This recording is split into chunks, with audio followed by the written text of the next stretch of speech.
eu disse para vocês, é um assunto que, se deixar, eu nunca vou parar de falar.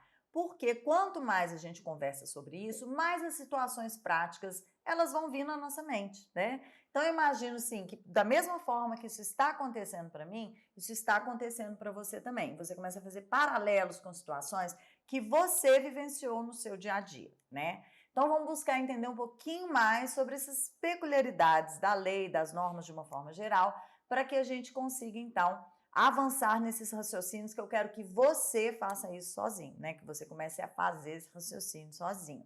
E aí também você não vai ficar neurótico não, viu, gente? Porque quando a gente começa, o negócio vira um vício, aí você começa a analisar. É igual, não sei, deve ter psiquiatra aí me assistindo, né? E eu penso que o psiquiatra, às vezes, ele começa a analisar as pessoas, pensa assim, não sei, será uma esquizofrenia isso? Não sei, às vezes é uma depressão. Fico imaginando que a pessoa fica ali, né, meio que diagnosticando. Quando você começa, né, a analisar tudo o que você faz, todas as relações que você tem, sob a perspectiva jurídica, a gente começa a ficar um pouquinho neurado. Peraí, mas será que eu devia estar aqui? Será que eu devia falar isso? Mas eu não acho que esse é o comportamento adequado da outra pessoa, né? Então, não precisa, mas que vicia, vicia. E você vai começar a fazer isso automaticamente. Isso é saudável, né? Dar uma parada e pensar, meu Deus, eu não devia estar aqui. Sim, gente, a lei faz isso com a gente. Muitas vezes a lei, esse conhecimento básico aqui, elementar, vai fazer você, às vezes, parar nas situações e falar assim, eu não devia nem estar aqui. Eu não devia estar conversando com essa pessoa. Eu não deveria dizer o que está na minha cabeça, não diga. Na dúvida, não diga, tá? Então, vamos avançar um pouquinho, porque eu falava para vocês, como exemplo de norma escrita, mas que não tenha sido feito pelo Poder Legislativo, aquelas que são feitas pelo Conselho de Medicina, seja o Conselho Federal, sejam os conselhos regionais, tá? Então, eu quero explicar para vocês por que eu parei e falei assim, sim, o Conselho é o Estado, porque muitas vezes os médicos, os profissionais de uma forma geral, eles não têm essa noção. E aí a pessoa fica esperando, né? De um lado, que eu acho que é a maior dor que a gente tem, é ficar esperando do conselho profissional que ele vai cuidar de você, que ele vai te proteger, que ele realmente se preocupa com você. Quando não. Na verdade, os conselhos, né, de uma forma geral, eu vou excetuar a OAB, um outro momento eu explico para vocês, mas todos os demais conselhos, exceto a Ordem dos Advogados do Brasil, eles foram criados para te fiscalizar, para estabelecer uma conduta ética, um código de ética, para cuidar do exercício da sua profissão. Em benefício de quem? Do profissional? Não, da sociedade, né?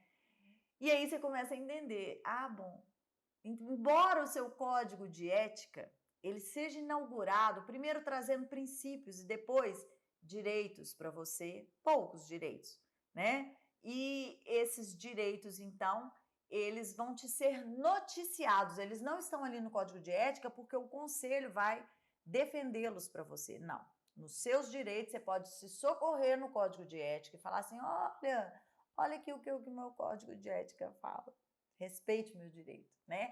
Mas na hora de exigir que o outro respeite esse direito seu, você vai ver que você está sozinho. Mas, por outro lado, todo o restante do código de ética, que começa, né? É vedado ao médico. A partir daí, tudo que tem ali para baixo é no sentido de dizer para você, olha, tá bom, você se formou em medicina, você se inscreveu aqui, e aí, a partir dessa inscrição, é que eu, Estado, te reconheço como médico, tá? Mas você só vai exercer a sua atividade como médico se você observar rigorosamente a conduta que eu estou dizendo aqui embaixo para você, que você tem que fazer, que normalmente é o contrário, né? Ele te diz o que não fazer. Então, com base no que eu não posso fazer, né, eu acabo delimitando a minha conduta e descobrindo o que eu posso fazer. Então, é vedado ao médico. A partir daí, parta do princípio, o que eu não posso fazer, eu não farei. E o que não está escrito ali? A princípio, então, é porque pode. Pelo menos é uma, né, prerrogativa que a gente tem. Depois disso se discute. Então, você observa o quê? Você observa que com o estabelecimento dessas resoluções, né, elas vão aí retratar a função que é trazida. Eu vou até mostrar aqui para vocês o meu Google, tá? Como que eu consulto lei, tá? Então, o Google está muito inteligente, quero mostrar para vocês as fontes de lei que são as mais seguras, né? No meu caso, eu sei o número da lei que instituiu o conselho, mas se você não soubesse, né, você poderia colocar assim, ó, lei do CFM, vai aparecer a lei 3.268, ó, né? Ela foi a primeira consulta nossa aqui, deixa eu aumentar um pouquinho. E aí, o que eu quero mostrar aqui? O dia que essa lei foi feita, nesse dia aqui, ó, que entrou em vigor, né, a Lei 3.268, de 30 de setembro de 1957, o dia que ela foi publicada, nós paramos e falamos assim, olha, tem um conselho de medicina agora, né? Antes não tinha? Não, antes não tinha. Antes tinha o decreto que vai fundar, então, em que vai se pautar essa Lei 3.268, né? Então, nós vamos dizer que de 1957, esse movimento começou lá na década de 30, o movimento de instituir o Conselho de Medicina, alguns outros conselhos, né? Aí é que o Estado começa a colocar isso como uma coisa concreta, uma necessidade dele regular. Então, tem umas coisas muito interessantes na própria Lei 3.268 que vão acabar contando um pouquinho dessa história pra gente, né? Por quê? Porque antes de existir a Lei 3.268, né, enfim, do Estado começar a se preocupar, né, com essa regulamentação, nós tínhamos o quê? Nós tínhamos que médicos eram aqueles que formavam em medicina? Sim, porque a essa altura nós já tínhamos o curso de medicina, né, no Brasil. Mas era também quem? Eram aqueles que, embora não fossem formados no curso de medicina, estavam autorizados pelo Estado, né, até mesmo tacitamente, a praticar determinados atos que visavam o quê? Visavam a cura, o tratamento de pessoas. Quer ver um exemplo? Os barbeiros eram tidos como sangradores. Por que o barbeiro? Porque o barbeiro tinha habilidade com a navalha. Olha que coisa, gente. Olha como a gente morria inocentemente, né, na mão das outras pessoas. Então, como o barbeiro tinha habilidade com navalhas, ele estava habilitado a ser o sangrador. Porque em naquela, quer dizer, vocês sabem disso melhor que eu, naquela época, né, em tempos remotos, acreditava-se que uma das formas de se curar determinadas doenças é deixar a pessoa sangrando. Hoje você deixa a pessoa sangrando, ela morre, né, gente? A gente sabe disso, ela vai morrer. Mas aí tinha, obviamente, a medida certa, o tanto certo. Aí o barbeiro ia lá fazer o seu barbeiro. Você que tem tanta habilidade, faz o sangramento aqui. E aí tinha o tratamento através dessa forma, porque muitas vezes não tinha um médico ali, né, gente, disponível. Você imagina se hoje, em nível Brasil, né, em algumas regiões é complexo, né, você levar atendimento médico, imagine naquela época, né, gente? No período imperial, no período colonial. Então, isso tudo vem de uma história. Muito bem, o que eu estou querendo dizer para vocês? No momento em que foi instituído o conselho, a partir da Lei 3.268, o Estado falou assim, agora chega. Quem que vão ser os médicos? Os médicos vão ser aqueles formados em cursos de medicina autorizados pelo Estado, que venham trazer os seus diplomas. Eu não vou sair reconhecendo diplomas, não. Você, profissional, tem que trazer o seu diploma para mim. Eu vou reconhecê-lo, então, e vou te dar a sua inscrição. Médico agora, a partir de agora, são só esses, tá? Então, quando você teve instituído esse conselho, aí observe aqui comigo, né? O Conselho Federal e os Conselhos Regionais de Medicina, instituídos pelo Decreto 7955 de 45, passam a constituir em seu conjunto uma autarquia, é aí que começa agora a nossa conversa, sendo cada um deles dotado de personalidade jurídica de direito público, com autonomia administrativa e financeira. Isso diz um monte de coisa pra gente, tá? E mais, no artigo 2º, ele vai dizer o que a gente às vezes resiste em querer acreditar, né? Que o Conselho Federal e os Conselhos Regionais de Medicina são os órgãos supervisores da ética profissional em toda a República e, ao mesmo tempo, julgadores e disciplinadores. Olha só, da classe médica. É para isso que existe o Conselho.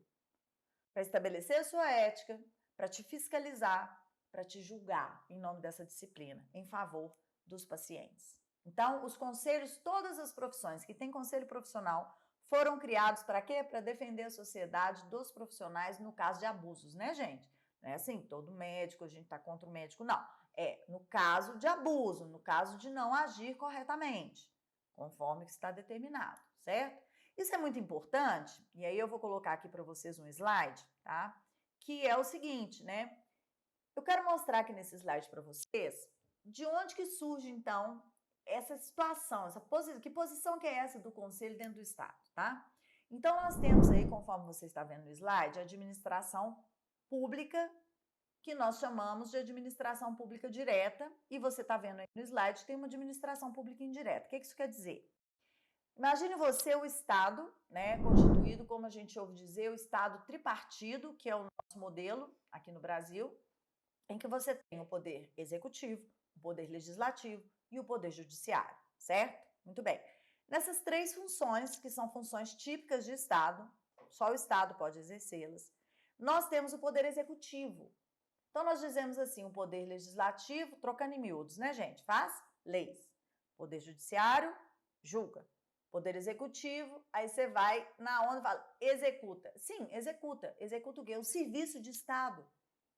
Executa as leis para atender a esse dever que ele tem, né, para poder executar o quê? O serviço que ele tem que nos prestar. Mas o poder executivo, ele tem duas faces. Ele tem essa face executiva e tem a face política. Então, quando você vê o presidente da República, o governador, o prefeito, você está vendo o chefe do executivo que representa politicamente esse poder. Ele também lá nas relações internacionais, né? Mas no dia a dia nosso, a gente sente o poder executivo que nós chamamos de administração pública. Então, essa administração pública direta, como você está vendo aí no slide, ela é uma administração que significa, quando eu digo administração pública direta, eu estou dizendo que o Estado, poder executivo, como administração pública, está prestando serviço diretamente para a gente.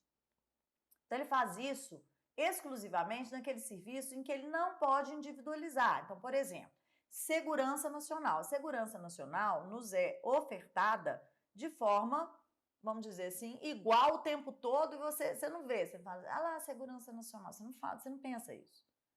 Não é a polícia na rua, né? A PM ostensiva, não.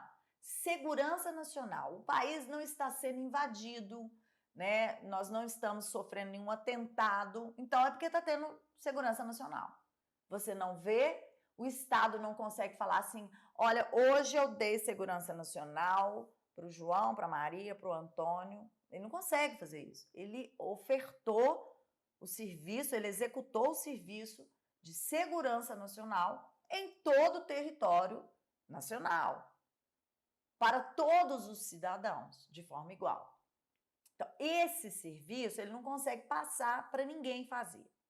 Agora, outros serviços, ele consegue criar administração pública indireta e, através dela, então, ele delega esse serviço para ele. Um dos serviços que ele faz, que é a fiscalização, ele faz por delegação, criando lá na administração pública indireta autarquias, como são os conselhos de medicina.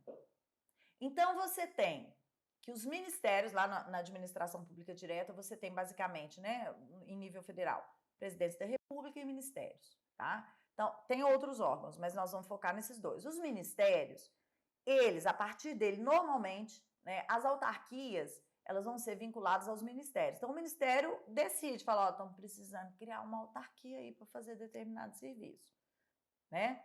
Então, você vai ter o quê? Que, na verdade, a administração pública direta, ela cria, nos termos do Decreto-Lei 200 de 1967, nós temos as figuras, entes públicos, autarquias, fundações públicas, sociedades de economia mista e empresas públicas. São os 4 entes públicos que vão formar a administração pública indireta.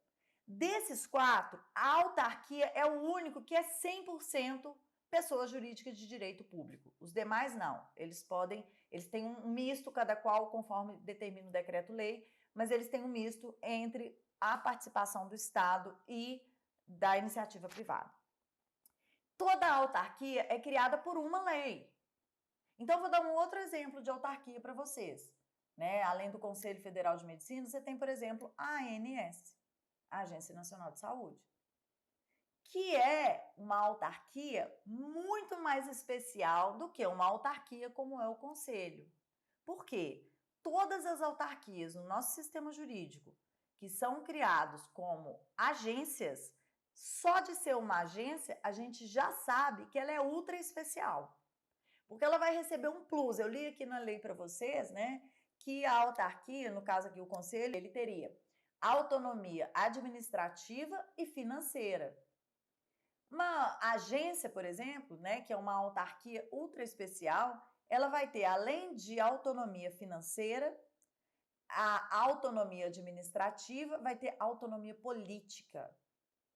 Que isso visa o quê, né, gente? Visa, gente, formalmente, né? Porque lá na política mesmo a gente não garante isso não. Mas formalmente é como dizer, olha, nenhum governo, não interessa se é de esquerda, se é de direita, não interessa quais sejam, né, as ideologias de um governo, vão interferir no trabalho que é feito por uma agência. Tá? Então, isso foi feito com esse objetivo. Mas voltando às outras autarquias, o INSS é um outro exemplo de autarquia que vocês lidam muito com ele, tá? O que eu quero mostrar aqui para vocês é que é o Estado, na versão administração pública indireta, tá? Então, você vai o quê? Você vai entender que você está se submetendo ao Estado, não é seu sindicato. Não é o seu sindicato, não está ali para te proteger. Eventualmente até protege. Por quê? Porque está protegendo a medicina e está protegendo o paciente. Então, via de consequência, muitas vezes o conselho tem que intervir em favor, né, de alguma situação médica para poder, então, garantir que você vai exercer a sua atividade com o primor que ele te exige, tá? Mas, como eu dizia para vocês, nem sempre o que o conselho estabelece, nem sempre, grande maioria das vezes, mas nem sempre a gente vai encontrar ali a certeza de que a gente deve agir daquela forma. Você mesmo tem os estranhamentos, você mesmo olha às vezes para a norma do conselho e fala, o negócio não está certo, não estou gostando, não está me convencendo que devia ser assim. Ou porque tem um outro princípio, ou porque lá quando você estudou medicina, a doutrina, a ciência em si te dizia para agir de uma forma. Então isso aí já são indicativos do quê? Dos questionamentos que a gente faz contra a lei. Quando você questiona a lei, eu não estou te aconselhando a desobedecê-la. Estou te aconselhando a questionar. Claro que às vezes você vai precisar, né, ter um respaldo maior, né, um acompanhamento especializado para poder fazer isso. Mas às vezes a gente sim tem motivos e parâmetros para questionar as normas, para questionar o próprio Estado. Então eu dizia para vocês, para a gente encerrar esse quadro aqui, né? Enquanto cidadãos, nós estamos submetidos às leis, mas nós somos os primeiros a termos que ter muito cuidado contra o próprio Estado. Todos os princípios da Constituição Federal, né, a Constituição Federal de 1988, ela fez uma inversão na sua ordem, considerando as constituições anteriores, no sentido de colocar primeiro o cidadão dessa vez para ser tratado e depois as outras questões, querendo valorizar os nossos direitos individuais e fundamentais e como se quisesse dizer, e em muito ele conseguiu dizer assim, aqui ó, defenda os seus direitos. E nós, portanto, temos que defender os nossos direitos contra o próprio Estado, porque o maior risco nosso em relação à lei é que o Estado use a lei para abusar de nós. Por isso existe a Constituição Federal, porque com base no que está ali e naqueles princípios, a gente se norteia e fala, isso não está certo. Isso aí fere a dignidade da pessoa humana. Gente, mas isso não é uma ofensa ao direito de propriedade? Gente, mas isso não é o meu direito de trabalho que eu tenho, garantido pela Constituição? E aí a gente vai se norteando para quê? Para lutar, às vezes, contra as próprias leis. Mas isso é um outro capítulo que a gente vai tratar. Eu espero vocês no próximo quadro.